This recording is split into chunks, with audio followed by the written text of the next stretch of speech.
वैद्युत शक्ति के बारे में पढ़ाया था। वैद्युत शक्ति का फार्मूला हो गया था, है ना। वैद्युत शक्ति का मात्रक क्या होता है? वाट। वैद्युत शक्ति का मात्रक वाट होता है, ठीक। यह जूल प्रति सेकंड को, जूल प्रति सेकंड, ठीक। अच्छा, अब हम सीखेंगे एक वाट की क्या परिभाषा है। एक वाट किसको कहते हैं, एक वाट का मतलब क्या होता है, ठीक। या एक वाट वैद्युत शक्ति क्या होती है, या एक वाट वैद्युत सामर्थ्य क्या होता है, ये हम सीखेंगे, ठीक है। हेडिंग बनाओ, एक वाट की परिभाषा।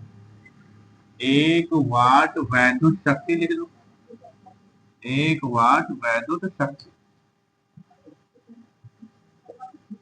ऐसे बना लो, एक वाट वैद्युत शक्ति। देखो सूत्र से हमको क्या पता है, सूत्र होता है वैद्युत शक्ति का फार्मूला क्या होता है, P बराबर W अपान P। जहाँ W है ऊर्जा, वैद्युत ऊर्जा है, T है समय और P है सामर्थ्य।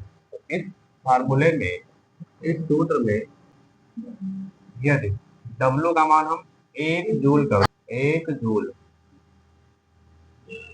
तथा T का मान, T बराबर कितना कर दे, 1 सेकंड, 1 सेकंड कर दिया।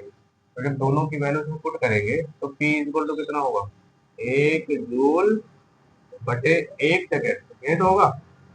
बोलो, 1/1 को हम 1 ही तो कहते हैं, ये बन जाएगा 1 जूल प्रति सेकंड को हम वाट कहते हैं, तो ये बन गया 1 वाट।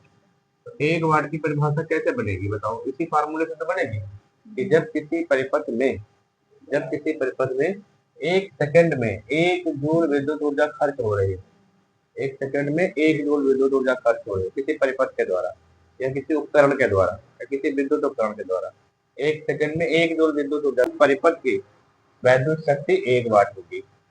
यह होती है, फिर तो समझो, एक ऐसा परिपथ है जिस परिपथ में 1 सेकंड में 1 वाट विद्युत ऊर्जा खर्च हो रही है, पर सेकंड 1 वाट, पर सेकंड 1 जूल, पर सेकंड 1 जूल विद्युत ऊर्जा खर्च हो रही है, तो उसकी वैद्युत शक्ति कितनी मानी जाएगी, 1 वाट मानी। तो इसी बात को लिखना है, ठीक।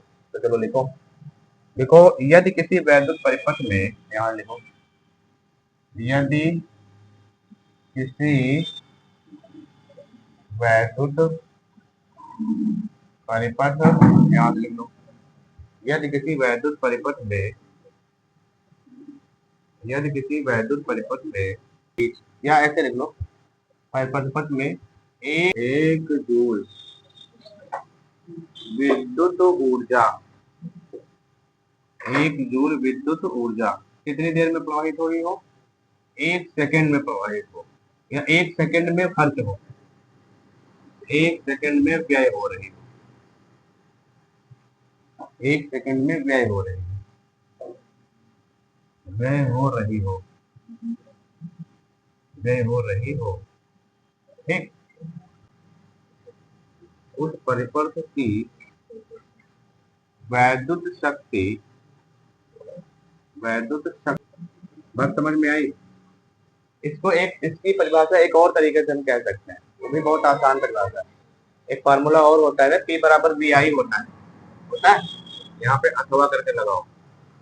देखो एक फार्मूला होता है P बराबर VI, ये भी तो पढ़े हो कल, P बराबर VI पढ़े हो कि नहीं पढ़े हो, ये सूत्र पढ़ाया है मैंने, सूत्र P बराबर VI से, ये हमने लिख दो। चलो इस फार्मूले में यदि, यदि P बराबर कितना रख दे, 1 वोल्ट, बोलो, तथा I बराबर कितना कर दे, 1 एम्पियर, तो जब दोनों के मान इसमें 1 रखोगे तो P बराबर कितना आ जाएगा, 1 वोल्ट गुणे 1 एम्पियर, ये तो आएगा। तो ये बन जाएगा P बराबर 1 और 1 की गुणा होगी तो 1 ही बनेगा, वोल्ट और एम्पियर की गुणा होगी तो वाट बन जाएगा, ठीक। इनकी गुणा करोगे तो वाट बन जाएगा, ये हो जाएगा वाट, ठीक। बोलो, तो यहाँ से फार्मूला ये भी तो बन गया, यहाँ से परिभाषा, तो यहाँ से भी तो परिभाषा बन गई इस फार्मूले से, इस फार्मूले से भी परिभाषा बन गई, इस फार्मूले से परिभाषा नहीं होगी। इसमें क्या लिखेंगे, यदि किसी वैद्युत परिपथ के प्रतिरोध के सिरों पर 1 वोल्ट का विभवांतर लगा दिया जाए और उसमें 1 एम्पियर की धारा बहने लगे, 1 वोल्ट का विभवांतर लगाने से उसमें 1 एम्पियर की धारा प्रवाहित होने लगे, तो उस परिपथ की वैद्युत शक्ति 1 वाट होगी। क्यों जानिए, सही बात समझ में। 1 वोल्ट का प्रतिरोध वो लगाने से, विभवांतर लगाने से उसमें धारा कितनी बहे, 1 एम्पियर, तो उसकी सामर्थ्य कितनी मानी जाएगी, 1 वाट। बताओ शान, समझ में आई बात। तो ऐसे भी करके लिख सकता हूँ यहाँ से, यदि किसी वैद्युत परिपथ, यदि किसी वैद्युत परिपथ में प्रतिरोध के सिरों पर 1 वोल्ट विभवांतर लगाने पर उसमें 1 एम्पियर की धारा प्रवाहित हो, तो उसकी सामर्थ्य, उसकी सामर्थ्य या शक्ति कह लो, उसकी सामर्थ्य शक्ति 1 वाट होती है या 1 वाट होती है। ये है परिभाषा। P बराबर BI से भी दे सकते हो, P बराबर W/T से भी दे सकते हो। ठीक, दोनों तरीके से परिभाषा दे सकते हो। बोलो, हेडिंग बनाओ, वैद्युत शक्ति, वैद्युत शक्ति के अन्य मात्रक, अन्य मात्रक, वैद्युत शक्ति के अन्य मात्रक। और कौन कौन से मात्रक होते हैं वैद्युत शक्ति के, बताओ। देखो, बड़े बड़े उद्योग क्षेत्रों में बड़े बड़े उपकरण लगाए जाते हैं, तो वो जो उपकरण होते हैं वो कुछ ज्यादा ही वाट के होते हैं, तो इसलिए उनमें हम, जैसे अगर 1000 वाट है तो उसको हम किलो वाट कहने लगते हैं। वाट में कितने वाट होते हैं बताओ, 1 किलो वाट वैद्युत शक्ति किसके बराबर होती है, 1000 वाट। ये बात ध्यान रखोगे ना, 1 किलो वाट 1000 वाट के बराबर। 1 मेगावाट, मेगावाट का नाम सुना होगा, मेगावाट, 1 मेगा है? अच्छा, 1000 को हम ऐसे कितने से, 10 की पावर 3 वाट, 10 की पावर 3 वाट। और 1 मेगावाट कितना होता है, 10 लाख वाट। 1 2 3 4 5 6, यही तो है 10 लाख। 1 लाख में 5 जीरो, 10 लाख में 6 जीरो, तो 1 मेगावाट 10 लाख वाट के बराबर होता है। ये बन जाता है 10 की पावर 6 वाट। ये याद रखना। अच्छा, एक और मात्रक होता है वैद्युत शक्ति का, अश्व शक्ति, नाम सुने हो, अश्व शक्ति, ये भी वैद्युत शक्ति का मात्रक है। अश्व शक्ति, इसको हॉर्स पावर भी कहते हैं, शॉर्ट में इसको एचपी कहते हैं, एचपी, समझ गए। तो उसका जरूर है कितने हॉर्स पावर का चाहिए, कितने एचपी का चाहिए, है ना, उसकी शक्ति को एचपी से नापा जाता है। इंजन को, इंजन की शक्ति को भी एचपी से नापा जाता है। कितने हॉर्स पावर का तुम्हारा ट्रैक्टर है, ऐसे बता देंगे, नहीं बता दें कितने हॉर्स पावर का ट्रैक्टर है, यानी कि उसकी शक्ति कितनी है। हॉर्स पावर का मतलब होता है अश्व शक्ति यानी एचपी। ज्यादा, जो ज्यादा वाट की जब चीजें होती है ना, तो उसको अश्व शक्ति से भी माप सकते। 746 वाट होता है, 746 वाट, याद रखोगे, 746 वाट। मतलब अगर 1 एचपी का कोई उपकरण है हमारे पास, तो 746 वाट का लगभग 750 वाट के आसपास होगा। समझ में आई बात। मतलब 500 वाट से भी ज्यादा, मतलब आधा किलो से भी ज्यादा। 1000 को 1 किलो कहेंगे, और 500 को आधा किलो, आधा किलो से ज्यादा होता है। 1 हॉर्स पावर मतलब आधा किलो से ज्यादा, 750 के लगभग होता है। 746 एग्जैक्ट मान होता है। आई बात समझ में। एक अशुशक्ति में कितने वाट होते हैं, 746 वाट होते हैं। ये बातें याद रखना, ये भी की जरूरत पड़ती है आगे न्यूमेरिकल वगैरह में। मैकेनिक्स में इसका ज्यादा इस्तेमाल किया जाता है, इस वाले मात्रा का, इस वाले मात्रा का। यांत्रिकी में, यांत्रिकी यानी मैकेनिक्स, यानी कि मशीनरी में, जो मशीनों में उपयोग होता है, ठीक है, यांत्रिकी में। ऊर्जा के व्यवहारिक मात्रा पढ़ेंगे, वैद्युत ऊर्जा के व्यवहारिक मात्रा।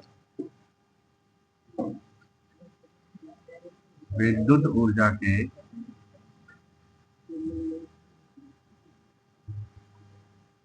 के व्यवहारिक मात्रक। व्यवहारिक का मतलब व्यवहारिक का मतलब बताओ। का मतलब होता है प्रैक्टिकली, अपने दैनिक जीवन में जिसका उपयोग करना है उसको प्रैक्टिकली कहेंगे ना। बोलो। व्यवहारिक का मतलब जिसका उपयोग रियल में हमारे सामने होता हो, हमारे आसपास होता हो, जिन चीजों का उपयोग उसको कहते हैं व्यवहारिक। ठीक, तो ऊर्जा की बात कर रहे हैं, सामर्थ्य की नहीं।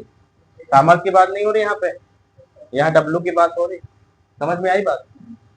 और इसका मात्रक होता क्या है विद्युत ऊर्जा का? जूल। तो जूल जो होता है ना, वो विद्युत ऊर्जा का, जूल विद्युत ऊर्जा का बहुत छोटा मात्रक है। विद्युत ऊर्जा का छोटा मात्रक, छोटा मात्रक है ना। यहाँ पे लिखो घरेलू, घरेलू या औद्योगिक कार्यों में, घरेलू या औद्योगिक कार्यों में ज्यादा विद्युत ऊर्जा की उपयोग होती है ना। और जब ज्यादा विद्युत ऊर्जा का उपयोग हो तो उसमें फिर बड़े मात्रा का इस्तेमाल होगा। मापने के लिए प्रयुक्त विद्युत ऊर्जा को मापने के लिए, विद्युत ऊर्जा को मापने के लिए, मापने के लिए एक बड़े मात्रा का इस्तेमाल करता है। उसका किलोवाट घंटा, किलो वाट घंटा, इसमें घंटा भी लगा हुआ है, खाली किलोवाट मत कह देना। खाली किलोवाट तो सामर्थ्य का मात्रक हो जाएगा। किलोवाट घंटा या घंटा, और इसको हम ऐसे लिखते हैं के डब्ल्यू एच, ऐसे लिखते हैं। बोर्ड ऑफ ट्रेड यूनिट या करके लिख दो, या अथवा करके लिख दो, अथवा, अथवा board of, board of trade unit, board of trade unit, इसको हम अंग्रेजी में शॉर्ट में BTU के नाम से जानते हैं, और आसान बोलचाल की भाषा में इसको हम यूनिट पढ़ते हैं, इसी को हम यूनिट पढ़ते हैं। पूरा नाम ना लेकर के सिर्फ यूनिट, यूनिट कहा जाता है। समझ रहे हो नहीं? यूनिट कहा जाता है। बीट पूरा नाम तो है board of trade unit, BTU। ठीक है, बोलो। लेकिन शॉर्ट में इसको हम यूनिट के नाम से जानते हैं। मतलब किलोवाट घंटा कह लो, चाहे BTU कह लो, चाहे यूनिट कह लो। हमारे घरों में जो मीटर से बिल निकालने वाला व्यक्ति होता है ना, जो बिल निकालने वाला आता है, वो खाली यूनिट बताता है कि इतने यूनिट तुम्हारी बिजली खर्च हुई, यूनिट यूनिट करता है ना। बोलो। किलोवाट घंटा, यूनिट को किलोवाट घंटा भी कह सकते हो या BTU भी कह सकते हो। ठीक है, कहते हैं आपने के लिए, कहते नहीं, प्रयोग किया जाता है, का प्रयोग किया जाता है, का प्रयोग किया जाता है, प्रयोग किया जाता है। समझ में आई बात। होता क्या है, मतलब एक यूनिट की क्या डेफिनेशन है, तो एक नई हेडिंग बना देंगे। एक किलोवाट घंटा या एक यूनिट होती क्या है, इसकी डेफिनेशन क्या है, किसको कहेंगे एक यूनिट? हाँ? ये हेडिंग बना लो, एक यूनिट या एक किलोवाट घंटा की क्या डेफिनेशन है, ये कितना होता है, कितनी विद्युत ऊर्जा होती है। यूनिट, एक यूनिट ऊर्जा की वह मात्रा होती है जो किसी उपकरण के द्वारा 1000 वाट वाले उपकरण के द्वारा, 1000 वाट मतलब या 1 किलो वाट कह लो, 1 किलो वाट या 1000 वाट वाले उपकरण के द्वारा 1 घंटे में जो खर्च की जाती है विद्युत ऊर्जा, वो विद्युत ऊर्जा की मात्रा 1 यूनिट कहलाती है या 1 किलोवाट घंटा कहलाती है। हमारे पास जैसे कोई ऐसा उपकरण है जिसका विद्युत शक्ति या सामर्थ्य 1000 वाट है, 1000 वाट मतलब लगभग 1 HP से ज्यादा, समझ गए? 1000 वाट या 1 किलो वाट। अब उसको तुम 1 घंटा चलाओ, 1 घंटा, 1 घंटा उसको विद्युत ऊर्जा से चलाओ, विद्युत ऊर्जा में जितनी खर्च हो जाएगी 1 घंटे में, वो 1 किलोवाट घंटा होगी विद्युत ऊर्जा, या 1 यूनिट होगी। सही बात समझ लो। 1000 वाट वाला उपकरण ले आओ, जैसे हमारा ये पंखा 1000 वाट का हो जाए मान लो, इसको 1 घंटा करेक्ट 1 घंटा चलाएं, तो हमारे मीटर में 1 यूनिट बढ़ जाएगा 1 घंटे के बाद। यानी 1 किलोवाट घंटा विद्युत ऊर्जा खर्च हो जाएगी, 1 यूनिट बढ़ जाएगा। मीटर में रीडिंग आती है ना, वो विद्युत ऊर्जा को मापती है कि तुमने कितनी विद्युत ऊर्जा खर्च की, उसी का पैसा तो हम देते हैं। यूनिट में मापते हैं, किलोवाट घंटा में मापते हैं, किलोवाट घंटा में। समझ में? उसमें तो तुम देखोगे रीडिंग में, तो जो रीडिंग लिखी होगी उसके साइड में किलोवाट घंटा ऐसे लिखा होगा, इतने किलोवाट घंटा करंट रीडिंग तुम्हारी इतने किलोवाट घंटा है। और एक 1000 वाट का कोई उपकरण चला लो, सिर्फ 1000 वाट का, बाकी सब बंद कर दो, 1 घंटे के बाद जाके देखो तो उसमें नंबर अगर 80 होगा तो 81 हो जाएगा, 1 यूनिट बढ़ जाएगा। और 1 यूनिट लगभग 6-7-8 रुपए का होता है रोजाना में, 6-7-8 रुपए का, 6 रुपए लगे 8 रुपए लगे, मतलब तुमने 8 रुपए की बिजली खर्च कर ली 1 घंटे में। समझ में आई बात? तो इस तरीके के बहुत सारे हमारे घरों में उपकरण होते हैं, कोई 200 वाट का है, कोई 50 वाट का है, कोई 40 वाट का है ना, कोई 100 वाट का है, कोई 500 वाट का है, सब सब सब चलते रहते हैं। बोलो, अगर बहुत सारे कमरे तो सब में चल रहे होंगे पंखे, इस समय तो सबने पंखे चल रहे होंगे। तो कुल मिला के जो सामर्थ्य बनती है ना, वो जितनी सामर्थ्य बनेगी उस हिसाब से रीडिंग निकल के आती है मीटर में, उस हिसाब से यूनिट बन के आता है। तो हमने तुमको एक एग्जांपल बताया कि अगर 1000 वाट का विद्युत उपकरण 1 घंटे तक चलाया जाए तो उसके द्वारा खर्च की गई विद्युत ऊर्जा का मान 1 यूनिट कहलाएगा। सही बात समझ में? तो लिखो 1 यूनिट, 1 यूनिट, यूनिट या 1 किलोवाट घंटा है, दोनों चीजें लिखते रहो। 1 किलोवाट घंटा ऊर्जा की वह मात्रा है, विद्युत ऊर्जा की विद्युत ऊर्जा की वह मात्रा है, विद्युत ऊर्जा की वह मात्रा है जो शक्ति वाले 1 किलोवाट, या लिख लो 1000 वाट शक्ति वाले, शक्ति यानी सामर्थ्य वाले परिपथ लिख सकते हो या उपकरण लिख सकते हो। ठीक, परिपथ में 1 घंटे में 1 घंटे में व्यय होती, 1 घंटे में व्यय होती है। समझ में आई बात? 1 घंटे में व्यय होती है, तो एक जो ऊर्जा खर्च होगी 1 घंटे में, इतनी ऊर्जा का मान 1 यूनिट या 1 किलोवाट घंटा होगा 1 घंटे में। अगर उपकरण 1 वाट का है, 1 किलोवाट का है, या 1000 वाट का है। समझ रही हो? है? अगर हमको यूनिटों की संख्या या किलोवाट घंटा की संख्या हमको निकालनी है ना, यानी हमको यूनिट निकालना है, कितने यूनिट होंगे, यूनिट या यूनिटों की संख्या या किलोवाट घंटा की संख्या अगर हमको निकालनी है तो फार्मूला क्या बनेगा, ऊपर लिख दो वाट, वाट कर दो ऐसे, और उसके बाद गुणे कर दो, घंटे लिख दो, कितने घंटे चलाया गया, बोलो कितने घंटे चलाया गया उपकरण, और कौन सा वो जो उपकरण यूज कर रहे हो ना वो कितने वाट का है, और फिर यहाँ गुणे कर दो कितने घंटे चलाया गया, 2 घंटे चलाया तो 2 लिख दो, 4 घंटे तो 4 लिख दो, कितने वाट का उपकरण, और फिर उसको 1000 से भाग कर दो, जो मान आएगा वो यूनिट बन जाएगा। आई बात समझ में? जैसे हमारे पास मान लिया 500 वाट के 2 पंखे हैं और दोनों साथ में चल रहे हैं, 3 घंटे चले, तो बताओ कितने यूनिट बिजली खर्च हुई। तो 2 पंखे हैं ना, तो टोटल वाट कितने हो जाएंगे, 2 से गुणा करेंगे 1000 नहीं हो जाएंगे, तो ये वाट मैंने लिख दिया। और 3 घंटे चलते हैं, रोज 3 घंटे चलते हैं, तो 3 कर देंगे यहाँ पे, फिर बटे 1000 कर देंगे। अब देखो कितने यूनिट आएंगे, 5 दूनी 10, ऊपर 1000 हो जाएगा, गुणे 3, नीचे भी तो 1000 है, ये कट जाएगा, 3 मान आया, 3 यूनिट आएगा, 3 यूनिट बिजली आएगी। समझ में आई बात? तो इस फार्मूले से हम यूनिट या किलोवाट घंटा निकाल सकते हैं, इस फार्मूले से।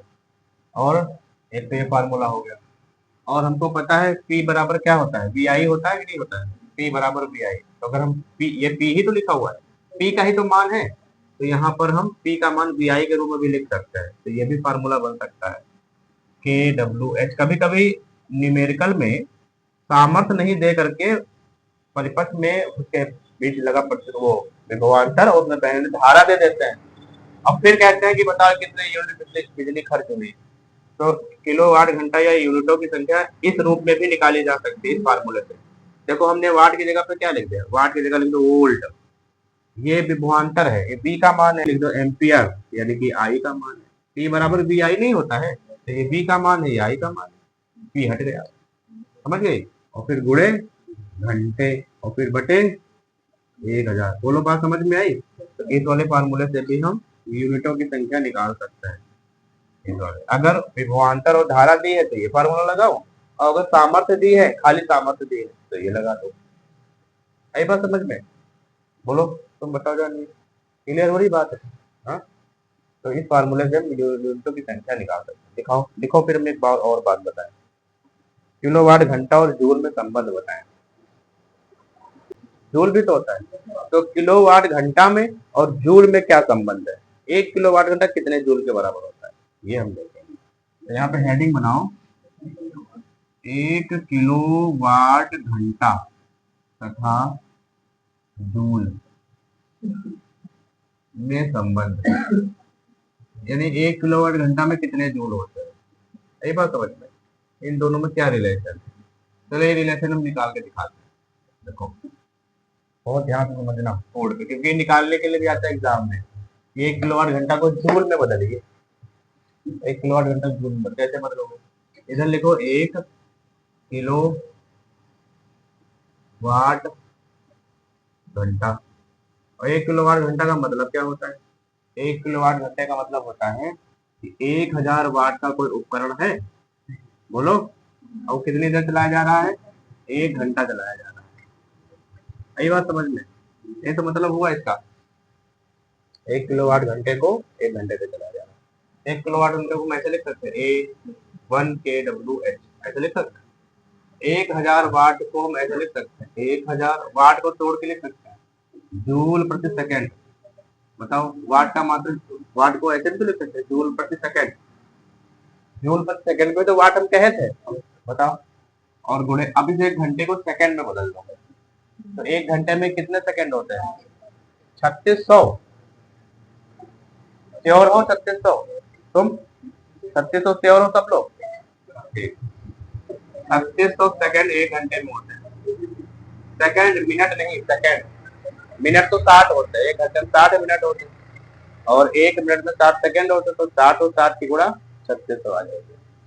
ठीक, तो ये बन जाएगा 1 किलोवाट घंटा बराबर 3600 ये और 1000 ये, तो कितने हो जाएंगे? 36 के आगे 2 जीरो ये बनेंगे, 3 जीरो, 1 2 3 4 5 जीरो बनेंगे। बोलो, इनकी गुणा होगी कि नहीं होगी? अब मात्रकों की भी अगर गुणा करोगे तो जूल प्रति सेकंड ये वाला लिखा हुआ है, और गुणे सेकंड ये वाला लिखा हुआ है, तो सेकंड से सेकंड कट जाएगा।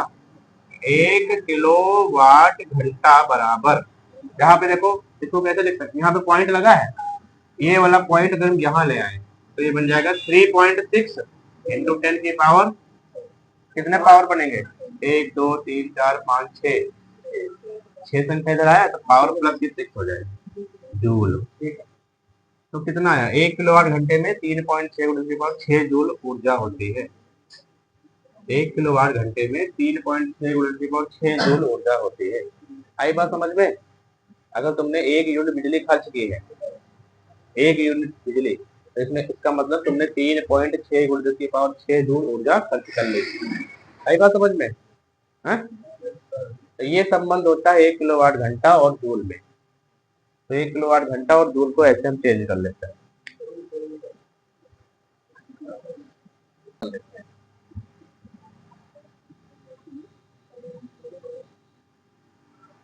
एक विद्युत मोटर के सामर्थ्य, देखो सब लोग, एक विद्युत मोटर, हमारे पास क्वेश्चन है। क्वेश्चन क्या है देखो, एक बार पढ़ लेते हैं। क्वेश्चन कह रहा है कि एक विद्युत मोटर की सामर्थ्य 5 किलोवाट है। कितनी है? 5 किलोवाट, यानी कि 5000 वाट। इसे प्रतिदिन 10 घंटे की दर से 30 दिनों तक प्रयोग में लाने के लिए रोज कितनी देर चलता है? ये 10 घंटे डेली चलता है। 30 दिन तक अगर ये चलता रहे इसी तरीके से, तो 30 दिन के बाद कितनी यूनिट विद्युत ऊर्जा खर्च होगी, ये क्वेश्चन पूछ रहा है। तो चलो निकाले। सबसे पहले देखो क्या दिया है, सामर्थ्य दिया है ना, तो सामर्थ्य को हम कहा लिखते हैं, मोटर की सामर्थ्य को P से लिखते हैं ना। तो सामर्थ्य P बराबर कितना दिया है? 5 किलोवाट 5 किलोवाट दिया है, तो इसको चेंज काहे में करें, वाट में चेंज करें। तो P बराबर 5000 वाट नहीं हो जाएगा ये, 5 किलोवाट। और समय कितना दिया है बताओ, 10 घंटा डेली है ना, तो समय T बराबर हो जाएगा 10 घंटे, 10 घंटे दिन, दिन 30 लिख दिया मैंने। हमको निकालना क्या है, यूनिट, यूनिटों की संख्या निकालनी है, यूनिटों की संख्या हमको निकालनी है। तो यूनिटों की संख्या बराबर क्वेश्चन मार्क, यानी कि यूनिटों की संख्या का मतलब हो गया किलो वाट घंटा निकालना है ना, ये निकालना है हमको, क्वेश्चन मार्क कर दो इसको। तो अभी मैंने एक फार्मूला पढ़ाया था, यूनिटों की संख्या बराबर, यूनिटों की संख्या बराबर, बराबर ऊपर लिखा है वाट, फिर गुणे, वाट गुणे घंटा, फिर और दिन भी तो है, वाट गुणे घंटा, दिन कहाँ चले गए, दिन अगर दिन है तो दिन लिख दो यहाँ पे, नहीं है तो कोई बात नहीं। अगर दिन नहीं तो इसका मतलब केवल उसी समय के लिए निकाला जा रहा है, और दिन है तो इसका मतलब अधिक दिनों के लिए निकाला है, कितने दिन चलाया गया, 1 महीना, 30 दिन मतलब 1 महीना हो गया, और बटे 1000, ये होता है फार्मूला। इस फार्मूले में वैल्यू पुट करेंगे, सॉल्व करेंगे, आंसर लेके आएंगे। यूनिटों की संख्या यानी कि KWH, KWH बराबर वाट कितना रखेंगे, 5000, 5000 हो गया, गुणे घंटा कितना रखेंगे बताओ, 10 घंटा, तो 10 घंटा। अब ये घंटे को सेकंड में मत बदल लेना, घंटे को घंटे के रूप में लेना, अभी तो यहाँ घंटा लिखा हुआ है, घंटा का मान घंटे के रूप में रखो, आधा घंटा तो 1/2 लिख देते, गुणे दिन कितने 30, तो बटे कितना 1000। अब इसको सॉल्व करो, तो KWH बराबर कितना आएगा, ये कर करके 5 बन जाएगा, 1000 पंचे 5000, और ये कितना बन गया, 5 धाम 50, और 50 और 30 की गुणा कितनी होगी, है 1500, 1500 यूनिट, 1500 यूनिट, आई बात समझ में, इतनी विद्युत ऊर्जा खर्च होगी 1 महीने में, 1500 यूनिट। हाँ, तो अगर 1 यूनिट 10 रुपए का होगा कॉमर्शियल, तो कितना बिजली का बिल होगा फिर, 15,000 रुपया, 10 कितने हो गए, 15,000 तो हुए, 15,000 रुपए का बिल आएगा 1 महीने। आई बात समझ में, क्योंकि विद्युत मोटर की सामर्थ्य भी तो है 5 किलोवाट, एक 60 वाट, 220, नहीं क्यों, क्वेश्चन को एक बार पढ़ो, क्वेश्चन कह रहा है एक 60 वाट 220 वोल्ट के बल्ब को 300 वोल्ट की लाइन में प्रोड्यूस कराना है, तो बताओ हमको क्या करना होगा। मतलब ये जो बल्ब है ये 220 वोल्ट पे काम करता है, और ये है 60 वाट का, 60 वाट का बल्ब है, 220 वोल्ट पे काम करता है, और इसको हमको लगाना किसमें है, 300 वोल्ट पे, तो बताओ क्या करें। ये 60 वाट दिया है, तो ये क्या है, ये सामर्थ्य तो है, तो उस बल्ब की सामर्थ्य हम P बराबर लिख देंगे, P बराबर 60 वाट, ये लिख दिया मैंने। और क्या दिया है, 220 वोल्ट पे ये काम करता है, तो V बराबर वोल्टेज 220 इसके ऊपर होगा। हम इसका पहले प्रतिरोध निकाल लें बल्ब का, ठीक है, तो बल्ब का प्रतिरोध निकालेंगे, तो ये बल्ब के लिए ही तो काम लिख रहे हैं हम, ये बल्ब के लिए तो लिख रहे हैं, बल्ब के लिए V बराबर है 220 वोल्ट, बोर्ड पे ध्यान दो सब लोग, 220 वोल्ट बल्ब जो है 220 वोल्ट पे काम करता है, 60 वाट का बल्ब है। बताओ इसका जो है बल्ब का प्रतिरोध बताओ कितना है, बल्ब का प्रतिरोध को निकालना चाहिए, बल्ब का प्रतिरोध R बराबर क्वेश्चन मार्क, सूत्र कौन सा लगेगा बताओ, ऐसा कौन सा फार्मूला होता है सामर्थ्य का, अरे तो हमने इतने सारे सूत्र काहे लिखवाए हैं, जब यही काम करना तो इतने सारे सूत्र क्यों लिखवाए, हमने कहा था जिसकी जहां जरूरत लगे उठा के लगा दो। ऐसा कौन सा सूत्र है सामर्थ्य, जैसे P भी हो, V भी हो, R भी हो, बताओ। P बराबर V²/R, ये लगा दो फार्मूला, बोलो, यहाँ से हमको निकालना किसका मान है, R का ना, तो R बराबर होगा V²/P, ये R यहाँ जाएगा, P यहाँ जाएगा, इधर देखो, इसमें देखो, ये R इधर आ जाएगा, ये P यहाँ नीचे चला आएगा, बोलो। अब इसमें वैल्यू पुट करो तो R बराबर कितना होगा, V की वैल्यू कितनी होगी, 220 को 2 बार लिखना पड़ेगा क्योंकि स्क्वायर लगा हुआ है, तो 220 गुणे 220 बटे P का मान 60, तो इसको जब सॉल्व करेंगे तो कितनी वैल्यू आएगी, 0 से 0 कट जाएगा, 3 या 6, 2 1 कम 2, 2 1 कम 2, अब 11 दूना 22, फिर 11 दूना 22 23 24, सही है। 30/3 ओम, ये आ गया बल्ब का प्रतिरोध।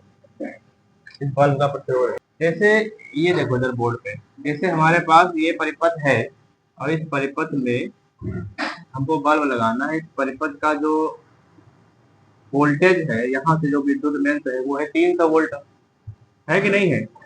और यहाँ हमको बल्ब लगाना है ऐसे, तो ये बल्ब का जो सामर्थ्य है ये है 60 वाट, बोलो। और वोल्टेज ये इसके लिए वोल्टेज होना चाहिए 220 वोल्ट। तो इस बल्ब को हम जलाना भी चाहते हैं, तो हम क्या करेंगे, इसके बगल में इसके साथ एक प्रतिरोध जब लगा देंगे तो धारा के मान में कमी आएगी, तो बल्ब फ्यूज नहीं होगा। नहीं समझ रहे हो?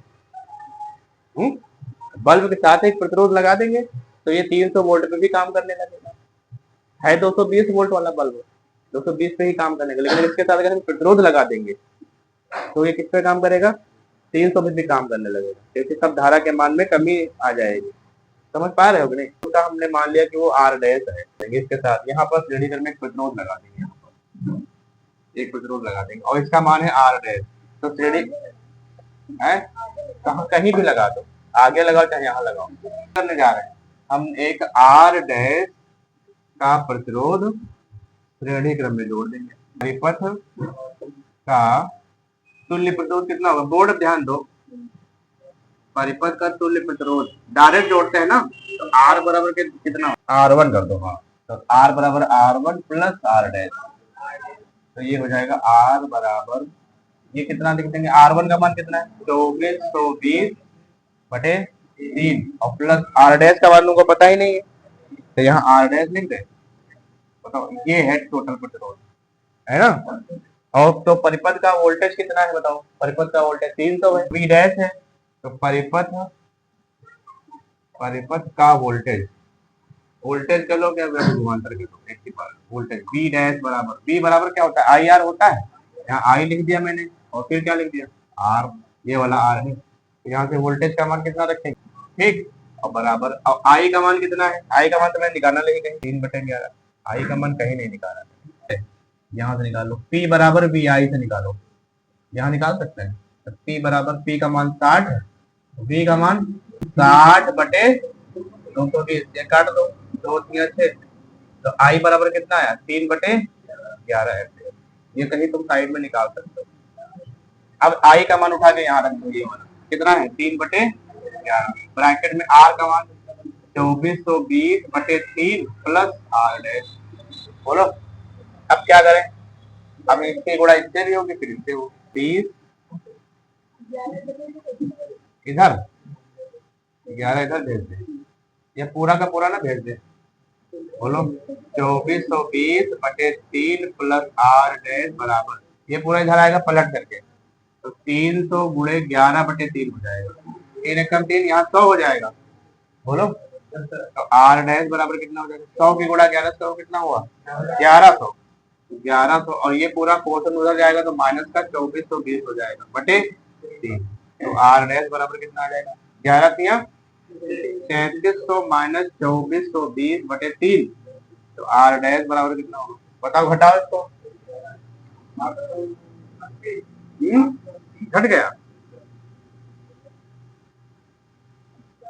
8 4 12, 880, 880/3 को अगर हम भाग करें तो डिवाइड कर लें, तो 3 दूनी 6, 2 बचा,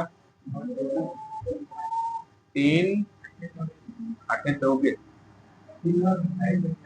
3 9 27, 1 बचा, 0 हो गया, 3 3 9, 93.3 ओम, आई बात समझ में, मतलब 293.3 ओम का अगर प्रतिरोध श्रेणी क्रम में इसके हम बगल में लगा दें तो बल्ब आराम से जलेगा, फ्यूज नहीं होगा, 300 वोल्ट पे भी जलेगा। अतः 293.3 ओम का प्रतिरोध बल्ब के श्रेणी क्रम में जोड़ने पर बल्ब जलेगा या बल्ब बल्ब कार्य करेगा। ठीक, समझ में आया क्वेश्चन? श्रेणी क्रम में जरूरत तभी तो वोल्टेज ड्रॉप होगा।